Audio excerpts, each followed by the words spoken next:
Bonsoir à tous. Si vous nous rejoignez à l'instant, le face-à-face, Éric Zemmour, Damien Abad. Bonsoir, Damien Abad. Alors, vous êtes président des députés LR à l'Assemblée nationale. Vous êtes député de l'Ain. Vous êtes membre de la commission des finances à l'Assemblée nationale. Vous avez été élu plus jeune député européen, d'ailleurs. Ça, on vous le doit. Il y a 10 ans déjà. Oui, mais quand même, ça reste. Et c'est quand même un signe et c'est important de bien vous présenter.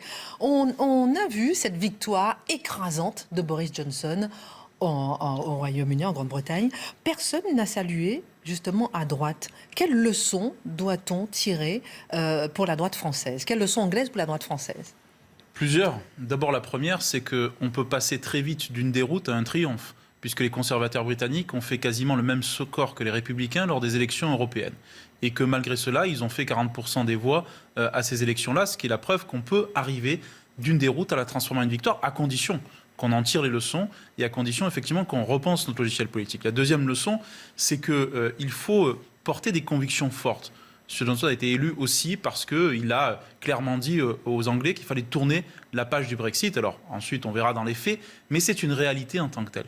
Ce qui veut dire qu'on doit tirer les leçons pour nous là-dessus. Ensuite, qu'on ait salué ou pas salué la victoire des conservateurs, vous savez, je pense qu'aujourd'hui, on ne doit pas avoir en France et à droite, la droite honteuse. Et que c'est à nous d'assumer nos convictions et tout simplement d'être de droite sur beaucoup de sujets. Je pense que M. Johnson, comme M. Trump d'ailleurs, qu'on critique parfois beaucoup, mais sur lequel moi j'ai un point d'accord avec lui, c'est sur notamment la baisse des impôts, qui est un marqueur de droite et qui nous permet d'avancer, je crois, et en tout cas c'est notre volonté politique. Éric Zemmour. Écoutez, je pense que la victoire de Boris Johnson, vous avez raison de dire qu'on passe de la catastrophe au triomphe assez facilement, mais justement, c'est une claque pour la droite française comme elle n'en a pas pris depuis très longtemps. Je m'explique pourquoi. La victoire de Boris Johnson, qu'est-ce que c'est? C'est la réconciliation de l'identitaire et du social.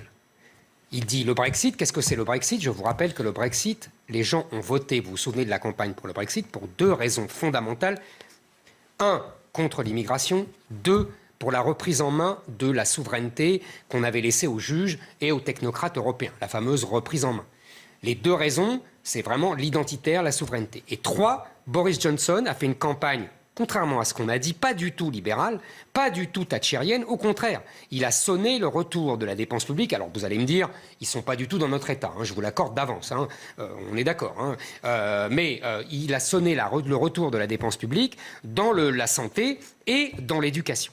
Donc il a tenu comme ça les deux bouts, l'identitaire et le social. Il a fait une campagne à la Trump, il a fait une campagne à la Salvini, il a fait pas du tout une campagne, si vous voulez, que prépare LR. En mettant Christian Jacob à la tête du parti, vous avez remis les Chiraciens au pouvoir, c'est-à-dire les Chiraciens qui sont soumis depuis 2002 aux centristes, et donc qui font exactement le contraire de Boris Johnson.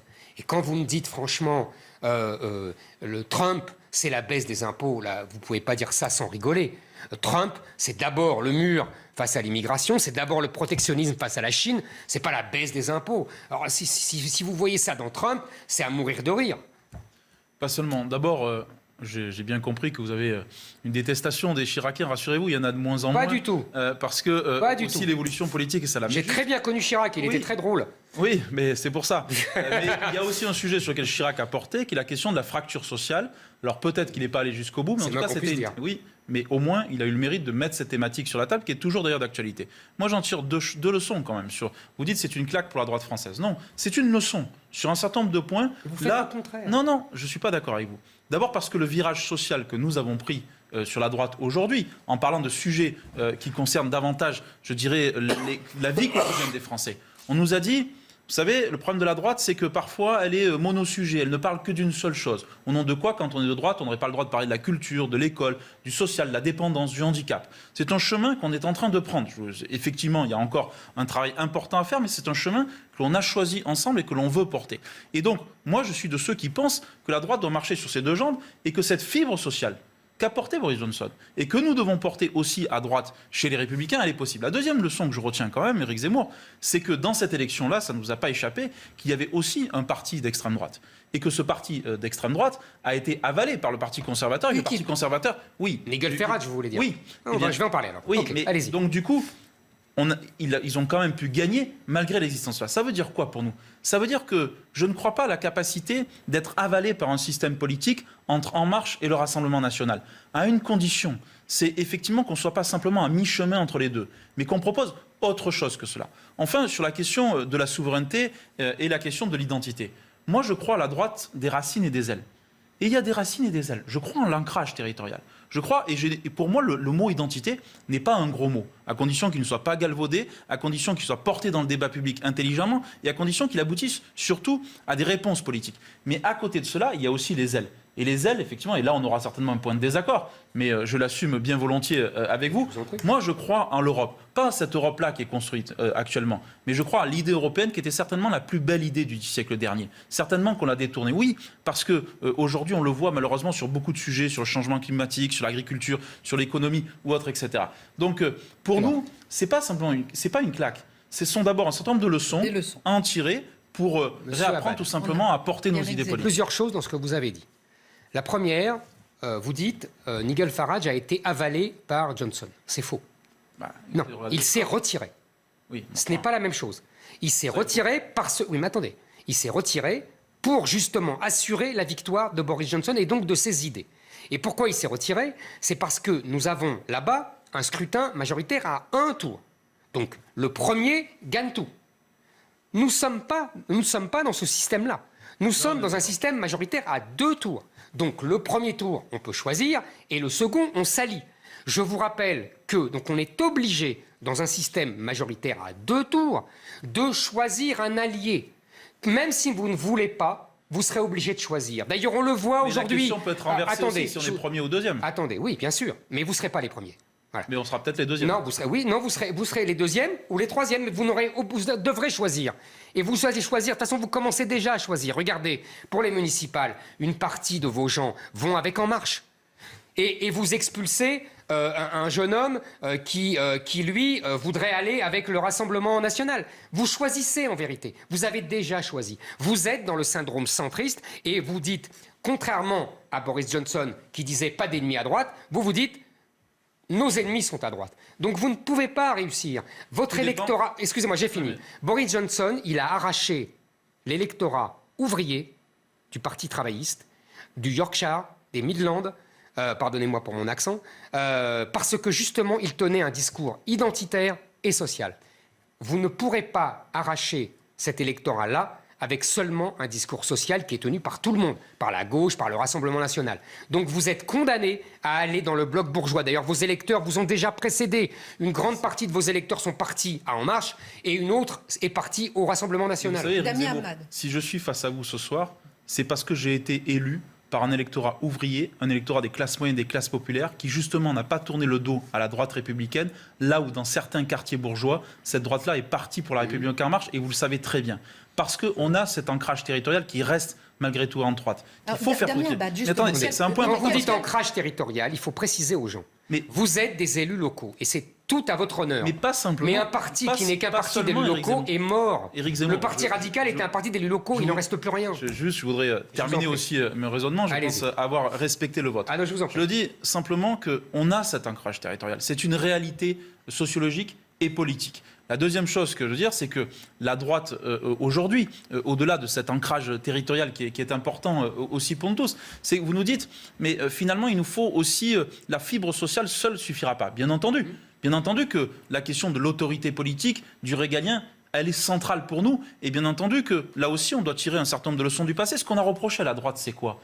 C'est que quand elle était en responsabilité, la droite en campagne n'a pas suffisamment... La droite en responsabilité n'a pas suffisamment été identique à la droite en campagne. On est d'accord. Et on a reproché ce hiatus... Manier la litote. Non mais on a reproché ce hiatus politique-là, que j'assume parfaitement. Et moi j'appelle ça une trahison, vous appelez ça un hiatus. C'est pour ça que je dis vous maniez la litote. C'est pas forcément une trahison politique en tant que telle, non, je crois pas. Pour les gens c'est une trahison. D'ailleurs ils l'ont fait payer à Sarkozy en 2012. On a aussi pu quand même gagner un certain nombre de circonscriptions, des mairies, des départements. Moi je voudrais qu'on s'appuie aussi sur ce qu'on fait dans les territoires locaux. Non mais prenons un exemple. Monsieur, vous avez un raisonnement d'élu local, c'est terrible. C'est terrible. Mais ça ne m'étonne pas, c'est ce que est devenu LR. Mais pourquoi? C'est ce qui est devenu LR. D'abord, moi, je n'ai pas de méprise. Mais moi non plus. Ni de mépris. Mais moi non plus. Pour les élus locaux, qui sont tout aussi respectables, voire même plus parfois que les élus nationaux. Mais je suis d'accord. Mais la vraie victoire, c'est l'élection présidentielle. Non, mais attendez. la question de l'ancrage dans les territoires et la manière dont... Et c'est une vraie différence avec le macronisme. Moi, je ne crois pas à la technicisation de nos sociétés. Je ne crois pas au pouvoir de l'administration. Je crois au contraire au pouvoir du politique dans son ensemble, au niveau national comme au niveau local. Et je pense qu'on peut au moins se rejoindre là-dessus. Mais au-delà de cela, ce qui nous est posé aussi à nous, les Républicains... Oui, allez-y, finissez. Ouais. Je rebondis sur la question. Voilà, parce que je crois qu'au-delà de cette question sociale et de cette question de l'autorité, ce qui nous est posé à nous, c'est notre chemin de crédibilité politique. C'est de retrouver tout simplement de la crédibilité. Pourquoi ? Parce qu'aujourd'hui, il y a des électrices et des électeurs qui nous disent « mais on vous a déjà essayé, on vous a déjà testé ». Et même si je trouve que dire qu'on a échoué sur tout, c'est un peu radical, caricatural et exagéré, il y a eu des échecs, il y a eu une crise économique qui est passée par là ici, et il y a eu aussi une crise politique, de la défiance politique, qui est là en tant que telle. Donc, moi, je suis de ceux qui pensent qu'on doit construire là où ça réussit. Je vous prends juste un exemple. J'ai été président du département de l'Ain, cher Éric Zemmour. Dans ce département, j'ai mis en place une brigade antifraude au RSA. Tout le monde, tous les bien-pensants me sont tombés dessus. En disant, vous vous rendez compte, mais vous avez stigmatisé les personnes pauvres. J'ai dit non, c'est pas cela qu'on fait. Ce qu'on essaye de faire, c'est de valoriser le travail par rapport au revenu de l'assistance. Je pense que ce qu'on peut faire localement, on doit pouvoir le construire nationalement. Damien Abad, je rebondis juste sur la question qu'a posée Éric Zemmour tout à l'heure, sur la position, justement, parlant d'alliance et tout, entre LR, entre La République En Marche et le RN. Quelle position ? Quel espace ? Vous savez, je crois que si à chaque fois on essaye de chercher un espace politique entre les deux, on n'y arrivera pas. Non mais il a quand même souligné qu'il y a une explosion au sein du parti. La solution, elle n'est pas là. Attendez, la droite républicaine aujourd'hui, elle reste quand même le premier parti en termes de militants, qu'on le veuille ou non, en termes d'élus également, qu'on le veuille ou non, et elle reste le premier parti d'opposition, si on regarde l'Assemblée nationale, et elle est encore majoritaire au Sénat. Vous parlez des élections municipales, en disant, mais finalement, on fait la courte échelle à En Marche. Excusez-moi de vous dire, c'est quand même un peu l'inverse. Qui fait la stratégie du coucou aujourd'hui ? Qui vient manger dans notre nid ? C'est la République En Marche. Mais oui. Ce sont nous qui avons nos propres maires. Vous avez raison. Et la seulement vos élus les prennent. Non, mais attendez, ça a toujours existé, Éric Zemmour. Vous avez y compris des maires républicains qui ont déjà pris des... Non, ils avaient des maires républicains avec des convictions assumées qui ont toujours fait des listes d'ouverture aux élections municipales. Ça a toujours existé. Absolument. Et la République En Marche n'a rien inventé là-dessus. Simplement, ils se mettent sur le porte-bagages et ils considèrent qu'ils pédalent le vélo. Oui, mais ceux qui pédalent les acceptent sur le porte-bagages. Ils n'accepteraient pas des gens du Rassemblement national. Il y a des lignes rouges qu'on a mis aussi, Éric Zemmour, par rapport à la République En Marche. Je vais vous prendre deux exemples. Orléans et Vesoul. À Orléans, ça ne nous a pas échappé qu'il y a un maire sortant qui a basculé la République En Marche, qui est Olivier Carré. Est-ce que nous le soutenons ? Non. Nous avons pris la décision de soutenir Serge Grouard, qui est un maire, qui a été ancien maire des Républicains, très bon maire, et que nous soutenons face à la République En Marche. Deuxième exemple très concret, Vesoul. Vous savez bien qu'il y a Alain Chrétien qui a rejoint la majorité par le biais d'Agir. Est-ce que nous soutenons ? Non, nous soutenons Marie-Dominique Aubry, qui est une candidate républicaine. Non, mais ce que je veux dire là-dessus, c'est que ça vous montre quoi ? C'est que nous, notre stratégie, c'est pas de coller à En Marche ou de coller au Rassemblement national. C'est pas de faire de l'arithmétique. C'est de créer une dynamique politique et de retrouver la légitimité et la crédibilité des électeurs. J'ai bien compris. C'est déjà une bonne nouvelle. J'ai très bien compris. Sauf qu'il y a des réalités. Et on ne fait rien en dehors des réalités, comme disait le général de Gaulle. Donc, si vous voulez, je vous rappelle que même, puisque je parle du général de Gaulle, même lui avait besoin d'alliés. Même lui a eu les Républicains indépendants de Giscard. Il n'était pas élu tout seul. Donc, imaginez que le petit parti républicain ne va pas réussir là où le grand général de Gaulle n'a pas réussi. C'est d'une prétention phénoménale.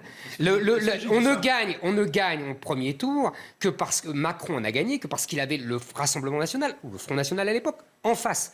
Maintenant, vous avez une logique, vous allez me sortir des exemples, vous me les avez sortis, de gens qui ne vont pas En Marche. Et puis, je pourrais vous sortir d'autres exemples. D'ailleurs, je crois qu'il y a une fronde au sein de votre parti contre ceux qui vont avec En Marche. Peu importe. Qui est toute relative et toute limitée. D'accord, peu importe. Ce qu'on voit, c'est les logiques politiques. Les logiques politiques, c'est que vous avez un électorat, vous n'avez plus d'électorat populaire depuis longtemps, vous avez un électorat qui ressemble à une maison de retraite à Nice, vous avez un électorat qui ne se renouvelle pas, vous le savez très bien, et en plus, qui a, dans une logique sociologique, depuis la présidentielle de 2017, les Gilets jaunes et les européennes, et aujourd'hui, qui va rejoindre le bloc bourgeois d'Emmanuel Macron.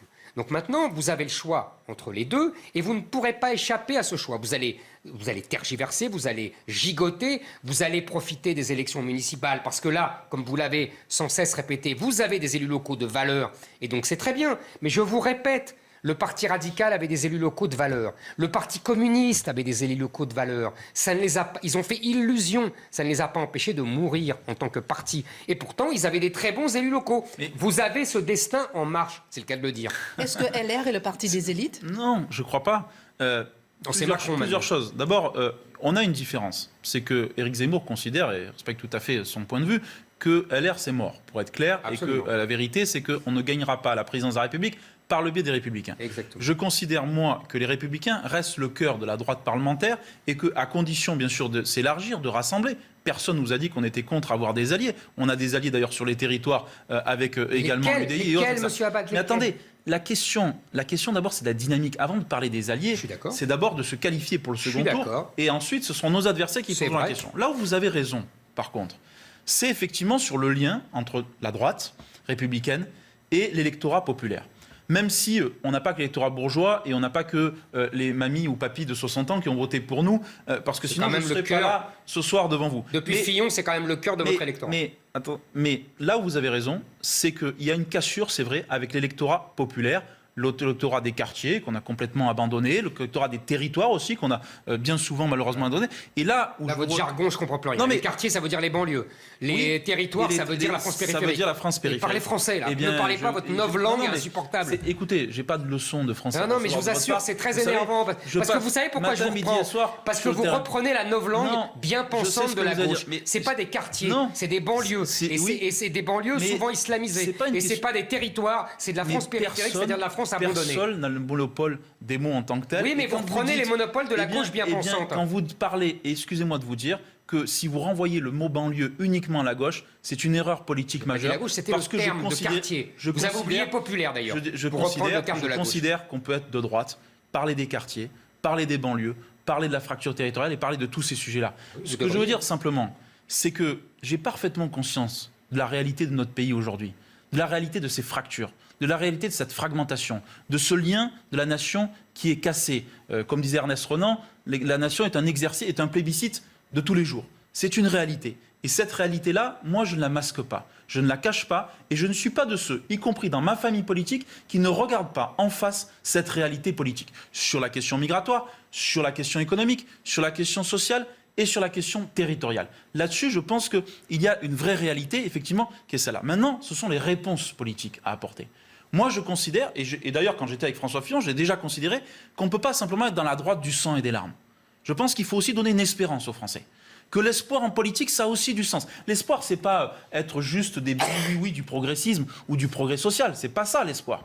L'espoir, c'est de dire, voilà, on est dans une situation avec une réalité politique qui est celle-là. Est-ce qu'il y a une fatalité à cela ou est-ce qu'on doit mener le combat politique? Si je m'engage en politique, c'est parce que j'y crois. Je ne suis pas en train de vous dire qu'on va forcément réussir. Vous êtes en train de me dire qu'on va forcément échouer. Je vous dis, peut-être qu'on n'échouera pas. Et je dis que ça serait mieux pour la démocratie française. N'oubliez pas non plus, à l'élection présidentielle, vous le savez comme moi, la capacité du leadership. Vous savez aussi que c'est une élection qui est très personnalisée. Oui. Vous savez aussi que donc, à un moment donné, quand vous avez un leadership, on me dirait aujourd'hui c'est un peu compliqué pour nous. Merci. Je vous l'accorde. Vous me l'avez enlevé de la bouche. Vous voyez, comme parfois on arrive à se comprendre. Parfait. Mais malgré tout, demain aussi ce leadership, il peut se créer. Il peut très bien aussi y avoir quelque chose qui peut émerger à droite. Pourquoi l'exclure, pourquoi l'interdire et pourquoi le refuser a priori? Je pense, il me semble, que vous êtes hors du temps. Je vous explique ce que je pense. Je pense que vous êtes un modéré. Vous êtes quelqu'un qui vient du centre. Et c'est tout à votre honneur. Ce n'est pas une insulte dans ma bouche. C'est pas une insulte dans ma bouche. Mais je pense que vous n'êtes plus de l'époque. Je pense qu'aujourd'hui, le temps n'est plus au modéré. Vous parlez d'espoir, vous parlez de progrès. C'est un vocabulaire des années 60-70, quand il y avait effectivement de l'espoir et du progrès. Aujourd'hui, nous sommes revenus dans des temps tragiques. Nous sommes revenus dans des temps où il y a des morts, où il y a des mouvements démographiques puissants qui sont en train de désagréger les nations. On a parlé dans la première partie. Et pour cela, excusez-moi, à LR, vous êtes devenus des centristes modérés et mous. Vous connaissez la phrase célèbre de Paul Valéry, on ne vit que grâce aux modérés, mais comment dire, pardon, excusez-moi, on ne vit que par les modérés, on survit par les modérés, voilà, et on ne vit que par les extrêmes. Et je pense que le temps est aux extrêmes. Non pas spécialement l'extrême droite, vous avez compris. Ce que je veux dire par là, c'est que les modérés sont condamnés. Inventé par François Bayrou, rappelez-vous cette fameuse phrase. Mais justement, même François Bayrou, il s'est rallié à Macron. Et vous-même, vous étiez avec copain, avec Darmanin et Le Maire, et je ne comprends pas que vous soyez resté, vous, au LR. Monsieur Zemmour, tout simplement ce qu'on appelle être modéré. Qu'est-ce qu'on appelle être modéré ou être centriste? Je veux le dire très clair. Moi, je considère que le centrisme ou la modération, c'est pas un mouvement politique, c'est un état d'esprit. Et c'est pas tout à fait la même chose. Je considère par contre qu'on doit être ferme sur nos convictions. Et vous savez, moi je suis de ceux qui ont soutenu, par exemple, Éric Ciotti sur un certain nombre de sujets, la question de l'interdiction des listes communautaires, la question de la proposition de loi de Bruno Retailleau sur la réquisition pour les grévistes, sur un certain nombre de G, et jamais je n'ai failli. Jamais mon bras n'a tremblé, et jamais je n'ai remis en cause cela. Et je vais vous dire... Parce que vous êtes dans l'opposition, monsieur. Non, mais pas que l'opposition, monsieur Zemmour. Si. Mais non, dans l'opposition, vous êtes toujours très ferme. Et au pouvoir, il n'y a plus personne. Eh bien, dans mon département, j'ai été en responsabilité et on a fait un certain nombre de choses, y compris sur des sujets qui sont parfois politiquement sensibles, comme celui de la brigade antifraude au RSA ou comme celui du rétablissement des bourses au mérite. Ce que je veux dire par là, c'est que moi, je ne considère, vous savez, sur la question migratoire, sur la question régalienne, je ne me considère pas comme modéré en tant que tel. Je considère simplement pour avoir une fermeté dans les convictions. Simplement, la droite, le problème, c'est qu'elle a toujours eu le verbe haut, mais elle a eu malheureusement souvent l'acte faible. C'est ce que je vous dis. Et que donc, ce que je vous dis... C'est ce que je vous dis.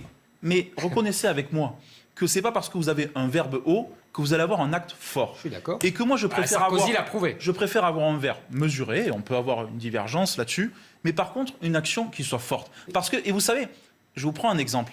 Dans ma circonscription, le Rassemblement national, il a reculé quasiment de 10 points entre l'élection présidentielle et l'élection législative. Pour le modéré que je suis, il y en a beaucoup qui sont... Vous savez bien que leurs électeurs se démotivent après la défaite de Marine Le Pen. Mais pas seulement, parce que vous avez aussi des Françaises et Français qui me l'ont dit, et qui sont venus aussi parce qu'ils disent bon, vous au moins on vous connaît, on sait ce que vous valez et on défend vos convictions. Donc ce que je dis là, c'est que c'est pas pour la présidentielle, ne faites pas le match. Comme nous, moi je ne crois pas au match nationaliste comme progressiste. Et le match modéré extrême, mais je ne crois pas à ce match-là. Je pense que regardez l'Angleterre, regardez les États-Unis, regardez l'Italie avec Salvini. Il y a une nouvelle carte électorale, une nouvelle géographie et une nouvelle sociologie, et vous n'êtes pas dedans. C'est pas de ma faute. Mais vous avez laissé passer votre chance. Mais qui vous dit que demain qu'on ne sera pas dedans? Qui vous dit demain qu'on ne prendra pas le train? Moi, je vous le dis. Bien oui, mais excusez-moi de vous dire, vous n'êtes pas forcément l'alpha et l'oméga de la vie politique française, et que vous pouvez, comme tout le monde, vous tromper. En tout cas, c'est ce que je nous souhaite. Damien Abad, 3-4 minutes qui nous restent. Justement, j'aimerais qu'on parle des retraites. Quelles sont les propositions LR sur ce dossier chaud du moment? D'abord, nous avons mis une proposition sur la table. Et là aussi, nous avons une grande différence entre Marine Le Pen, qui reste dans son totem à 60 ans, qui ne fait comme seule proposition le référendum, et nous, qui sommes un parti de responsabilité de gouvernement, qui avons mis des propositions. Pour moi, cette réforme des retraites, c'est un grand enfumage du gouvernement, qui ne dit pas son nom. D'abord, sur 2 points. L'histoire de l'âge pipeau, excusez-moi de vous dire, c'est de l'âge pipeau. Parce que la réalité, c'est de ne pas assumer le report de l'âge légal de départ à la retraite. Nous disons une seule chose aux Français.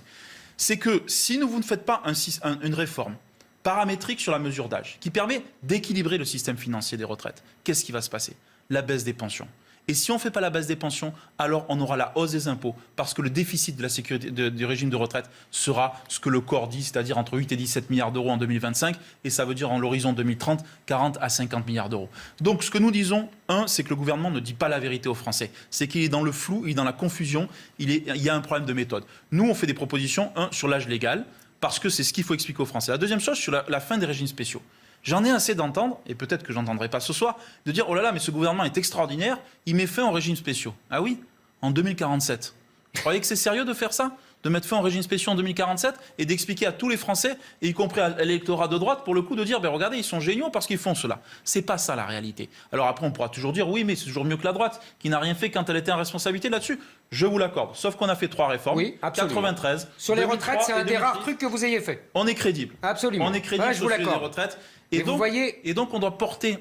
Monsieur Abad, c'est typique de la situation politique. Parce que moi, je suis assez d'accord avec vous. Je serais même encore plus sévère que vous sur le gouvernement. Je pense que la mesure qui embrouille tout volontairement, c'est le système à points. Puisque le système à points, en fait, est fait pour pouvoir baisser les points, et donc pour pouvoir baisser les pensions quand on aura besoin. Personne n'a la valeur du point. On a bien vu l'indexation des retraites, ce qui s'est passé. Vous voyez, là-dessus, on est 1000 fois d'accord. On est 1000 fois d'accord. Donc ça prouve qu'on peut être majoritaire encore dans le pays. Non, parce que justement, Vous avez raison techniquement, mais vous avez tort politiquement. C'est-à-dire que votre proposition est la plus juste, parce que moi je suis tout à fait d'accord avec vous, il faut remonter l'âge de la retraite, de la durée de travail. Mais c'est déjà un peu le cas. Pour avoir une pension pleine aujourd'hui, il y a beaucoup de gens qui ont commencé à travailler tard parce qu'ils ont fait des études et qui ne pourront prendre leur pension pleine qu'à 67 ans. Donc c'est déjà un peu le cas. Mais en revanche, tout le monde se fout de ce que vous proposez. C'est ça le problème. C'est que politiquement, tout le monde s'en fout. Oui, il y a soit le gouvernement, soit les syndicats. Éric Zemmour, ça a toujours été comme ça. Oui, mais je suis d'accord avec vous, ça a toujours été comme ça. Le Non, gouvernement face aux syndicats. Non, il y a toujours eu cet affrontement-là. Moi, je pense qu'on doit mettre des marqueurs dans le temps. Attendez, c'est pas toujours le cas. Quand il y avait la gauche socialiste qui était dans l'opposition, mais on savait qu'ils pouvaient reprendre le pouvoir, après 81, 88, 95, 97, etc., les propositions de la gauche étaient écoutées. Mais parce qu'elles épousaient celles des syndicats. Je suis d'accord avec vous. Parce qu'elles épousaient celles des syndicats. Je suis d'accord avec vous. Mais ce que je veux dire par là, c'est que vous voyez, vous n'êtes pas... Parce que vous êtes sorti en vérité du champ politique. C'est terrible. Parce que techniquement, vous avez raison.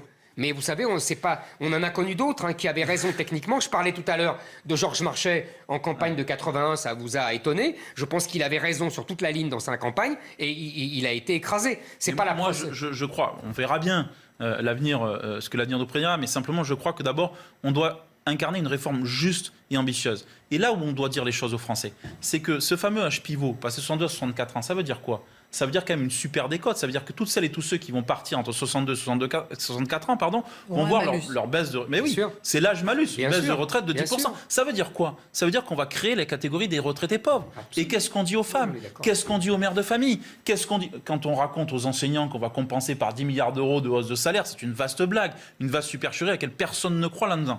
Donc je crois que, oui, bien sûr que ça sera long. Et Éric Zemmour, vous savez, je suis sur la même planète que vous. Et j'ai bien conscience qu'on ne fait pas le 20h de TF1 tous les soirs, mais on fait au moins le 19h de CNews, qui est déjà un début, sur notre contre-proposition, notre contre-projet. Mais je crois à la politique des marqueurs et je crois à la politique des petits pas qui va permettre, en tout cas, seul le chemin de la crédibilité permettra pour la droite française de retrouver le chemin de l'alternance politique. Un dernier mot, très rapidement, on a terminé. C'est simple, moi je pense qu'en mettant Christian Jacob à la tête de LR. Mais vous êtes rude avec Christian Jacob. Ah non, mais j'aime beaucoup Christian Jacob. C'est un syndicaliste agricole. Non, mais il est très sympathique. Ah non, mais vous savez, moi, je distingue l'humain du politique. Mais même en politique. Humainement, il est très sympathique. Politiquement, ça veut dire le grand retour des Chiraciens et ça veut dire ceux qui ont tué la droite française depuis 30 ans. Vous savez, j'ai écrit des livres sur Chirac, donc j'ai bien vu la stratégie de destruction. Si je peux vous rassurer, je me sens plus proche de Pompidou que de Chirac. Oui, mais...